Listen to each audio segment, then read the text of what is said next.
Hello everyone, আমি চন্দনা। আশা করছি সবাই ভালো আছেন আর আমিও খুব ভালো আছি।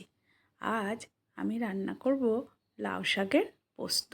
তা লাউ শাকটা ভালো করে কেটে ধুয়ে প্রেসার কুকারে দিচ্ছি, দিয়ে একটা সিটি হয়ে নামিয়ে নেব।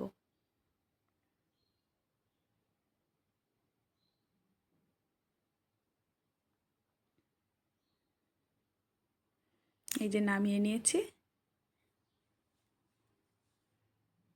এবার তেলের ওপরে কালো জিরে ফোড়ন দিয়ে আমি মিক্সিতে পোস্ত, কাজু আর কাঁচা লঙ্কা এই যে একসঙ্গে পেস্ট করে নিলাম। তেলের উপরে কালো জিরে ফোড়ন দিয়ে কাঁচা লঙ্কা চিরে আমি শাক সিদ্ধটা দিয়ে দেব, দিয়ে ভালো করে নাড়ব।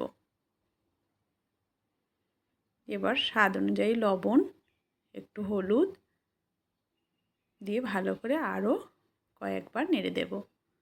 যেই জল ছেড়ে যাবে তখন ওই পোস্ত, কাজু, কাঁচা লঙ্কা বাটাটা দিয়ে দেব। দিয়ে একটু সামান্য মশলা ধোয়া জল দিয়ে 1/2 চামচ চিনি দিয়ে আরও নাড়তে থাকবো। এই যে আমার লাউ শাকের পোস্ত হয়ে গেছে। তো এই রেসিপিটা কেমন হয়েছে অবশ্যই জানাবেন। ভালো লাগলে লাইক, শেয়ার, কমেন্টস করবেন এবং আমার পেজটাকে ফলো করবেন। আর ইউটিউব থেকে দেখলে চ্যানেলটাকে সাবস্ক্রাইব করার অনুরোধ রইল। সবাই পাশে থাকবেন।